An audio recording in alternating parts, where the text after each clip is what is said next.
What's up, YouTube?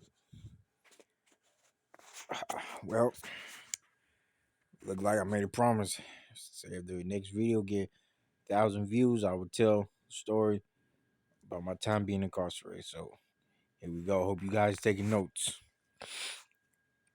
It was on. It was about like I'll say in 2020. I'm not gonna say the date, but it was in. It was 2020. I had went to see a judge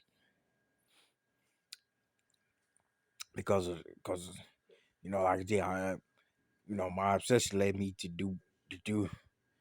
It was like I went to go see a judge. I have a guy. In case you guys don't know, no, I went to see a judge because you people be in the comments talking about doing this, doing that. I went to see a judge, and it turns out in 2020, the judge, they told me that I violated because in 2020 she had a protection. She had like a restraining order on me. I had violated at the time, so I was sent to go to jail. And when the judge told me that when the judge told me that when the judge told me that that no, because I had a shitty ass pub defender. I had a racist shitty ass pub defender.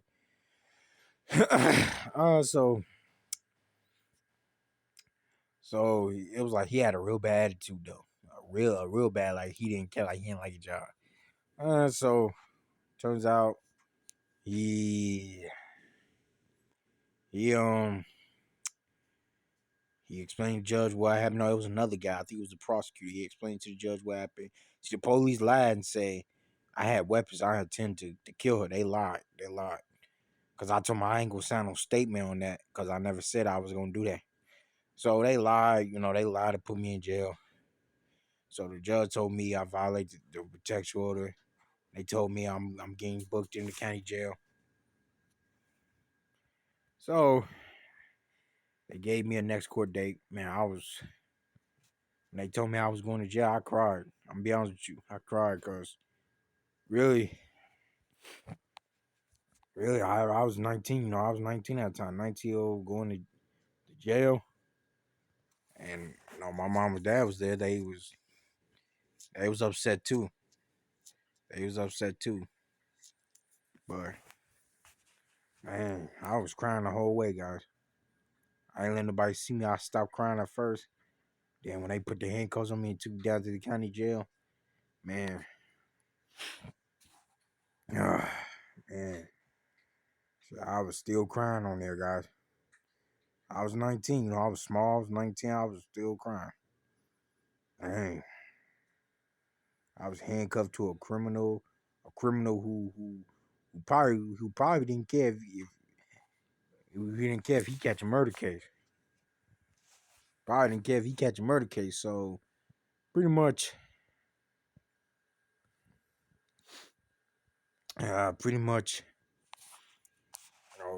he was on the bus. I was handcuffed. My left I think my right hand, nah, my left hand was cuffed to a freaking criminal. Shit, he looked scary though. But anyway, they took me down to jail. They, asked me my name instead of asking me for all that. When I first got there, they asked me all my name. Are you this? Are you that? You know, one question I hate to ask: Are you gay or something? I'm like, what the heck you ask me that for? Heck no. You know what I mean? No, I ain't. I'm straight. So they told us, to remove our clothes, to put the DOC, to put the uniforms on. I did that.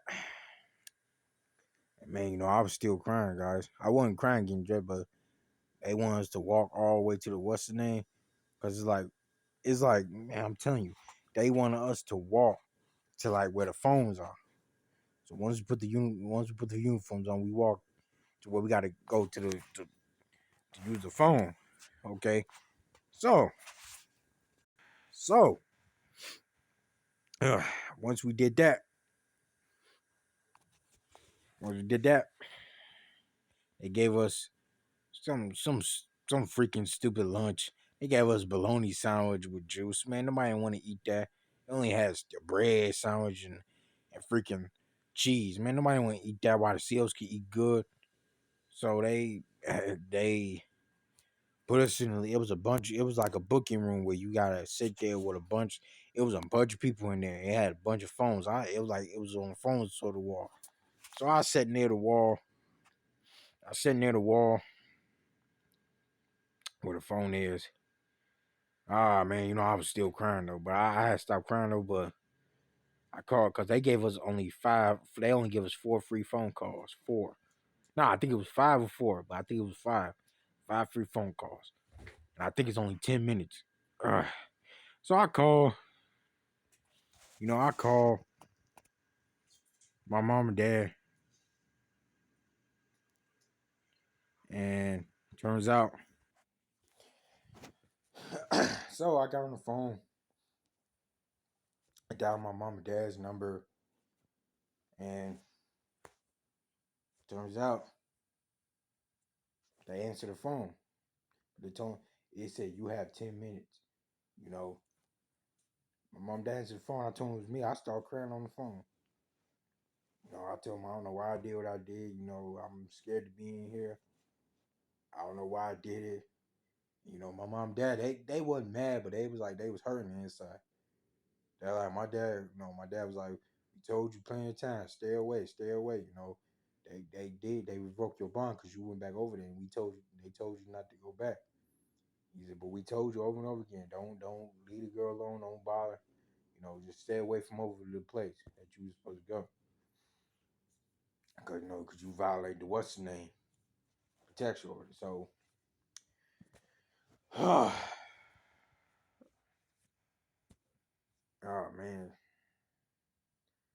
and yeah, I was still crying on the phone, but my dad told me don't. He said don't. Well, actually, my mom was mad.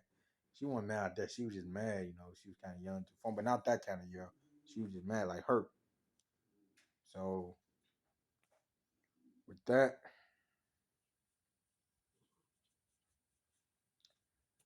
man, with that,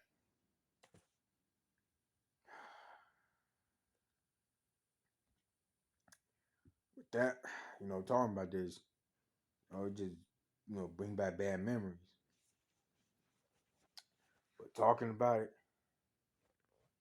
and I remember that every single day. Mom was on the phone. She was mad. My dad told me don't be scared. Don't be scared. Don't show no fear to anybody in the county, because in jail you show any fear, the men would take advantage of that. They would take advantage of that. They don't care how small you are. They would take advantage of that. You show any weakness, they gonna call you a little boy. Man, you a baby. You a baby. So when that happens, when that happened, uh, I think it said I only had like 1 minute left or something. And my dad was like, "Call us back. The phone finna call, but call us back as soon as you can." So with that, I tried to call back, but I had forgot the pin because I had put a long pin. I had forgot it because you gotta say your date of birth. You gotta say this. You gotta say that. And I hate that stupid word you gotta say. Never forget tomorrow's a new day. I hate saying that. I hated saying that. Like, dang, I hate it. So when they told us to say that, they wanted to put the pin in you because you got to put the pin in. I had forgot. I literally forgot the pin. So, man, I was praying to God, tell me help me remember, because I can't remember things that good. So I just hung up the phone and I just laid there thinking about what did I just do? What did I just do? I should never did what I did. How stupid I was to get locked up in here with these big guys. I'm small. I'm 19. These big guys up in here ain't no telling what they can do. So they feel like time. They feel like it was forever. I ain't know what time it was because once you get in the guys, you don't even know what time it is. They had old freaking stupid. They had an old stupid freaking old TV watching Martin. Watching Martin, watching just like they had old freaking Xfinity, a very old freaking Xfinity like Comcast. Nobody want to watch that. So I fell asleep. I woke up again. You got people laying on the floor, uniform, ain't no cover, ain't no pillow. People using they cover, putting like covering up with their shirts and stuff. It was bad. It was stained, like dookie stain and stuff on the floor and stuff. People, oh man, like people was just laying on the floor, cause really they gotta sit here and wait. People ask what's taking so long. CL had an attitude talking about you on our time. We say you ready when you ready. That's why I encourage people stay out of jail. Don't ever go in there because that's one bad place you not want to go. Seals they got a real bad attitude. They nobody did nothing to them. So excuse me about that. So they finally told us our name. They finally called us a name. They were doing the booking. They finally told us our name. They give you a card. I think it's a card they give you. Well, not a card, but they tell you they tell you the name of the person. They call out the name, but I hate when they say my name wrong. So pretty much, so pretty much, um, they called them name. They gave me a blanket. They gave me toothpaste, no toothbrush. See, they don't give us no mouthwash, no deodorant. Now they give us some stupid them bleach soap. Man, nobody want to use no bleach soap. They give us all that. No pillow. And get this, guys, you ain't got no pillow. You ain't got no pillow at all. No pillow. They just give. You ain't got no pillow. They only give you a cover, a toothbrush, toothpaste. That's it. And some stupid bleach soap. You ain't got no pillow or none. Them weak old covers, them leather covers. So they gave me that. They put me in division. I think it was division. I forgot what division was. But at first, I think I went to division. It was division 6. I think it was J2, J1 or something. So it was nighttime. I think it was around like a 12 o'clock, 9, 10, 11, 12. I'm not sure. So they put me in the cell. I told them I needed to speak to somebody. I think it was a white shirt or something, like social worker, because I forgot my pen. I needed to get it. And I'm telling you guys, you forget your pen, man, it take a long time for the social worker to come to look it up and change it. I'm telling you, it take a long, long time. I don't know how long it took. It took that whole social worker like 32 weeks to come and change the freaking pen. To look it up and change it. 32 weeks it took her. So I came in there. No, so I came in there.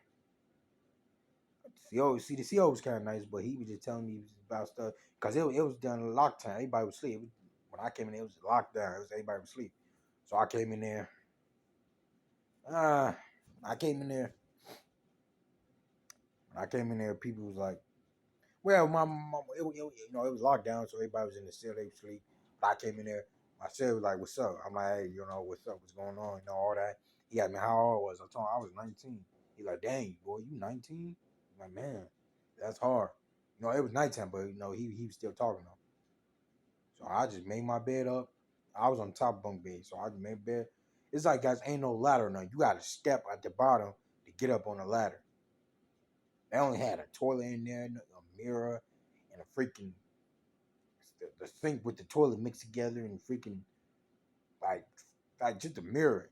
Ain't no pillow or nothing. You just gotta sleep without a pillow. Who sleeps without a pillow? So he was explaining to me, he asked me why I'm in here for. I told him everything I was in there for. He was like, "Dang, bro, man, you crazy." He was like, "No," he wasn't saying that crazy, but he was like, "Dang, bro, you crazy, bro. Man, you something else." But he was like, "Anyway, it's nighttime." He's about, I'm gonna let you know something. Don't touch anything. Don't do any of that. We good. I'm just letting you know that because you knew. He's like, "All right, I'm gonna go to sleep." So I went to sleep too. But man, I said I gotta go to sleep. I gotta figure out I gotta figure out something. Figure out what to do. I said, I can't think right now. I'm just gonna go to sleep and figure out everything tomorrow. And I'm telling you guys right now, when I went to sleep, man, Whoa, I don't know. I had a dream that I wasn't even in the county. I was back at home. I just like it felt like I was in the coma. It felt like I didn't wake up or anything. I was just went straight to sleep. Felt like I had dreamed that I thought I was home. Like I was home. Hey, I wasn't in here no more. I was home. But but dang, when I woke up, I was in the jail. I'm like, damn, I thought I was home, but and like everybody was out because I think I slept for a long time. I slept for a long, long time. I think when I woke up, it was around. I think it was around 12 or 1 or something. It was 1 o'clock, and I saw a lot of people. It was a lot of people I saw using the phone. They using their uniform. I was the only one in the cell because I think I slept past the time they were letting people out because they usually let people like out like around I think it's around like 8 o'clock. I think around 7 o'clock. Yeah, like around 7 something. They let people out. Either 7 or 8 o'clock. They let them, that's the time they let people out. That means you got to get out very early. Now you can stay in the cell if you're tired, but some people will come out because they like to come out early. But dang, I woke up. I was just laying in the bed thinking, like, man, I'm in here with these criminals, these gang members. I heard all about jail, and my dad always told me it's very easy to get yourself in trouble. It's very hard to get out. He said once you get in the system, you a target. They will do anything to get you see you locked up. And he told me don't see in 2019 this was way before I even did what I did. He told me don't know he will always tell me don't do anything to get put in jail. And I never believed him. I thought he was lying.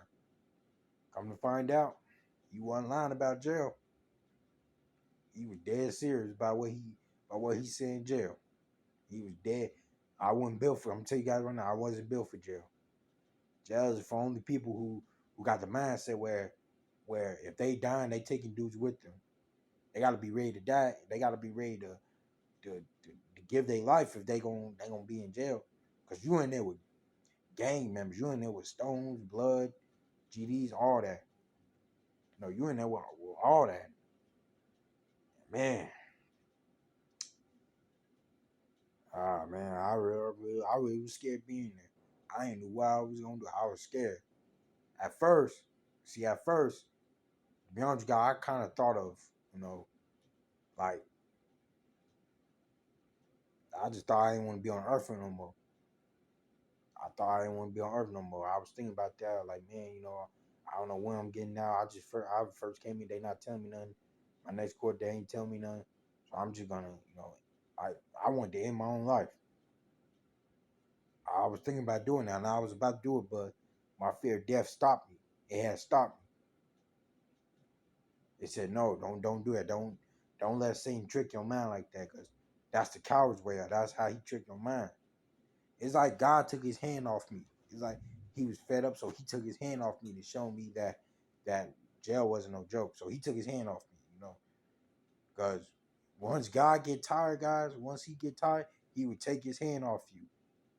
He do that when God is fed up, when he keep telling you, when people in the world keep telling you don't do this, don't do that, and you go do it, he take his hand off you. Because once he has his hands on you, you are protected. But once he took his hand off you, anything can happen, anything. So at that time, he took his hand off me. When he took his hand off me, that's how I got put in the jail, because he took his hand off me. He wanted me to show me a lesson. So pretty much, man, talking about this. Well, I promise you guys a story anyway, so I'm telling you. Because, these are for my subscribers. These are for the people that stay at jail, get life, you know, losing your job, losing your freedom over a stupid thing, being naive and all that. It ain't worth it. It ain't really worth it. So I got out the cell because the CO finally let me out the cell. He let me out the cell. I got out the cell. I couldn't call my piece because I really did forget. It's like it was a line for the phone, guys. And I think about this, it's a line for the phone. You can't even go up and use the phone. It's a line for the phone. You gotta wait. Or he next, he next, he next, he next. Like who would want to do that? Who want to go through that? You can't even use the phone. You can't. You gotta wait to get in line. You gotta. It was people paying for their commissary to get in line. So anyway, I finally got hold of the phone, but I really did forget the I forgot the password, so I just said forget. You know, I can't remember it, forget it. So I sat next to the phone waiting for my turn. And it was people, you know, they would ask me why I'm in here for, because they knew I was 19. They knew I was a kid. You know, I was 19. And I want you guys to know, even though you still 19, you still kind of a teenager. You still a kid. You know, you still a kid, even though you're 19. So he told me why I'm in here for. I know they asked me why I'm in here for. I told them what I was in here for. I didn't tell them the whole I just told them what I was in here for. And they were like, dang, that's hard, dude. And be honest, you guys, some family boys in there. I've seen all that stuff. It was family boys. I mean, the one dude phone his hand, one dude wearing makeup and stuff, phone his hand, talking like a girl. It was some family boys up in there. Not all of it, but only some. And think about that, guys. Why would a straight man be in the cell with a family boy? That's probably his lover. No, that's probably his lover. So anyway, so anyway, they called my name because I was getting switched to a cell. I was getting switched to a different unit. The thing I think I was on I think I was on JK or something. I forgot what unit. With Division. No, I was on Division 6, but I forgot what dorm I. No, not dorm. Well, it was like a block. They got number. They got like letters, and I got all my stuff. He was like, my other set was like, like take care of me. He's like, take care of yourself, bro. And I'm like, all right. So, oh wait, before I used the phone, guy, I was just sitting there. I was sitting there thinking, watching TV. I was still crying on the inside, but I was crying softly when nobody could see me because I didn't know what to do. I couldn't contact my parents, couldn't contact nobody. I literally forgot the pass, the passcode. I went 16 weeks without calling my mom and dad because I didn't, I couldn't, I feel nothing I can do. You mean what can I do? So I just sat there watching TV. I just sat there crying on the inside, like, man, what did I get myself into? What did I really get myself into? And it seemed like I didn't want to pray because I didn't want to pray yet because you know, I just got in there. God had wanted me to experience that. So, uh, so they put me to another, like, I think I forgot what it's called. Another,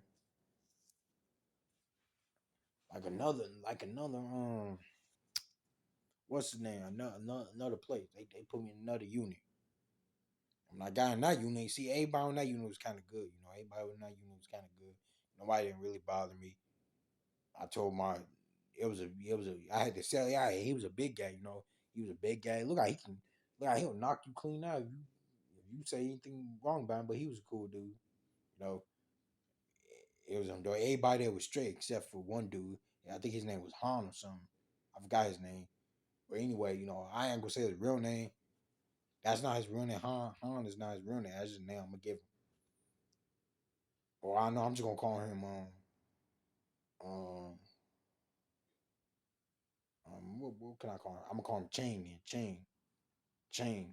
Because I'm not gonna say his real name. But Chain, he was acting all feminine too. He was feminine too. So, but everybody in that unit was everybody in that block.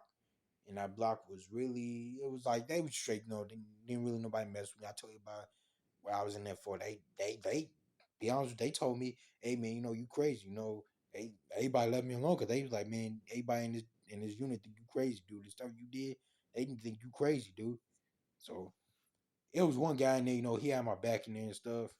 But he was like, hey, to be honest, dude, in order to get this, you should tell the psych, you hear voices, you see dead people, and they'll switch you, they'll bring you on, they'll put you in the mental hospital. You can finish out your sentence on that. But get this though, you do that, you gotta go to court. Then you do that, you're gonna be in the mental hospital until the states determine that you're ready to get out. And I could be forever, guys. I could be like until you like 50, 60, 70, 80. The states don't care, guys. Once you're on their system, the states do not care about you. They don't care about nobody. They really don't care about anybody. So pretty much, pretty much, man, pretty much like once it was like I got on down, I was kind of used to doing, everybody playing chess, cards, all that. And I'm thinking, hey, maybe I could learn that. At first, I didn't know how to play cards. I didn't know. So I was kind of angry at the victim in there. I was hooked on getting revenge, but not like that. Not like in a bad way. Not like in a bad way. So I was like, nah, you know what? I need to do what Tupac did. I made a diss track called "Hit Her Up," but it's in my own words though. It's the beat, but it's in my own words. I made a track, and man, I told that diss track to my celly. He was like, man, that stuff dope, boy. He like, man, I didn't even know you can rap. That stuff dope. He like, dang, and he told me to sing to the whole dorm. I said, I I did the whole block. Everybody was quiet. They moved mute T. They heard me rap. They're like, dang, everybody clapped. They like, dang, dude, like we didn't know you had them kind of bars. They're like, dang, dude, you vicious. You talking about this, you talking about that. Like, dang. It called Hit Her Up though. It's a diss track called Hit Her Up. I wrote it on the paper, and it just that doing was good to me, guys. It was just that doing good. I gotta go, guys, but I'll tell you. All right, later.